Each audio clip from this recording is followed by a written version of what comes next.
Halo semuanya, nama saya Ruben Raffi saya dari Ilkom B, kelas komunikasi antar budaya. Jadi pada kesempatan kali ini saya akan memberikan dan menjelaskan pertanyaan-pertanyaan yang telah Kak Bia sampaikan di pertemuan 16. Pertanyaan pertama adalah jelaskan konsep-konsep yang selama ini udah dipelajarin sama Kak Bias di semester 3 ini. Lalu pertanyaan kedua yaitu adalah pernahkah saya menghadapi masalah-masalah ketika saya sedang berkomunikasi, khususnya komunikasi antar budaya, dan bagaimana cara saya menanganinya? Saya ingin menjawab pertanyaan yang pertama dulu, yaitu tentang konsep. Jadi saya akan di sini menjelaskan konsep stereotip yang pernah diajarkan sama Kak Bias. Jadi stereotip itu apa sih gitu? Nah, stereotip ini adalah pandangan atau penilaian terhadap suatu kelompok yang membawa harapan pada seperti apa individu dalam kelompok tersebut dan bagaimana perilakunya atau kelakuannya. Nah, lalu umumnya stereotip itu muncul karena kategori sosial di dalam kelompok seperti usia, gender, ras, ya dan banyak lainnya lah gitu. Terus kebanyakan orang bakal berasumsi setiap orang tuh memiliki karakteristik tertentu hanya karena dia masuk di bagian suatu kelompok gitu. Nah, contohnya stereotip itu tuh ada kayak misalkan perempuan yang pakai baju wanita yang pakai baju kebuka itu selalu dianggap tidak baik. Terus kayak orang-orang yang Indonesia Timur ya kayak Papua atau segala macamnya gitu selalu dianggap dia lebih temperamen atau yang kayak serem-serem. Terus cowok-cowok atau orang-orang yang bertato itu selalu dianggap tidak baik gitu kan. Lalu kalau ini terhadap gender nih, cewek biasanya tuh lebih lemah lembut gitu, padahal kan nggak semua cewek seperti itu gitu. Lalu stereotip nih juga punya dampaknya nih gitu kan, dampak buruk stereotip. Terus apa sih dampak buruknya? Yang pertama itu stereotip itu membuat lingkungan pertemanan kita tuh jadi terbatas. Maksudnya tuh terbatas tuh kayak gimana ya? Kita jadi selalu terpaku sama stereotip yang ada gitu, kayak misalkan contoh kayak misalkan dia orang Padang nih pelit gitu.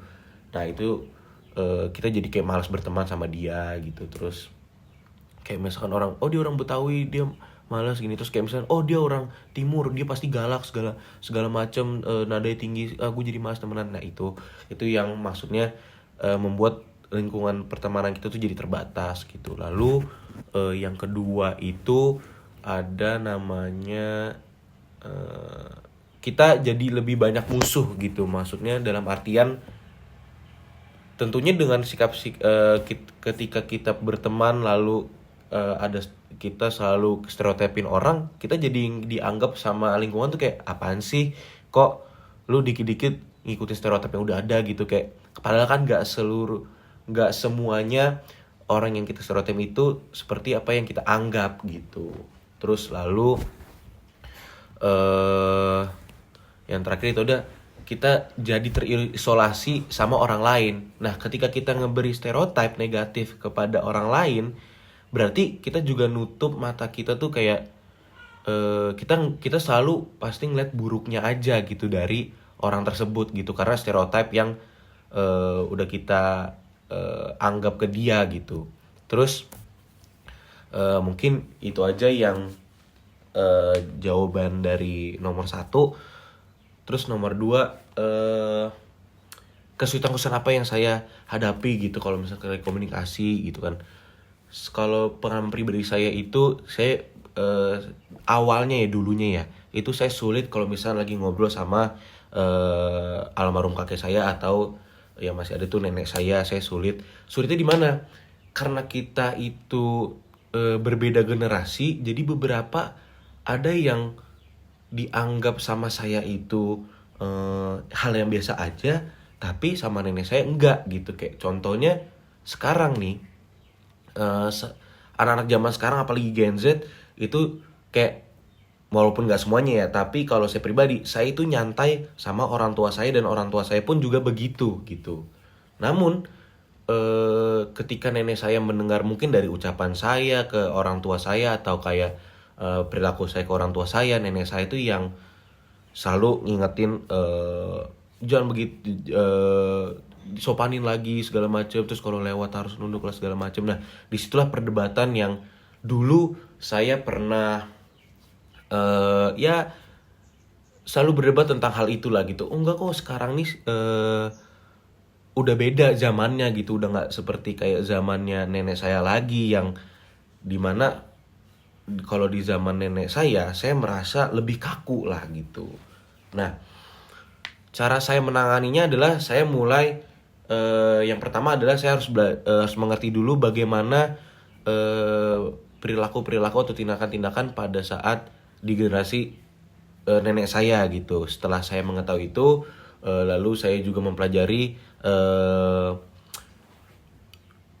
perilaku-perilaku atau tindakan-tindakan ini kita lagi ngomongin terhadap ke orang tua ya, itu di zaman saya. Jadi saya mempelajari generasi di nenek saya, sama saya mempelajari generasi di generasi saya gitu.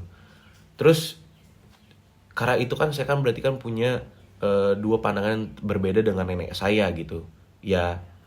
Kalau misalkan saya lagi ngomongin hal tentang seperti yang tadi saya bilang, perbedaan generasi, ya mau nggak mau saya yang ngalah sama nenek saya gitu. Jadi kayak saya lebih mengikuti apa yang dia suruh atau dia yang nasihatin, saya ikutin gitu ya.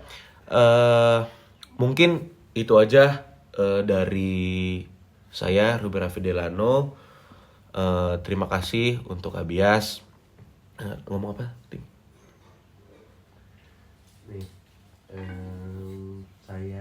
Saya Ruben Raffi Delano telah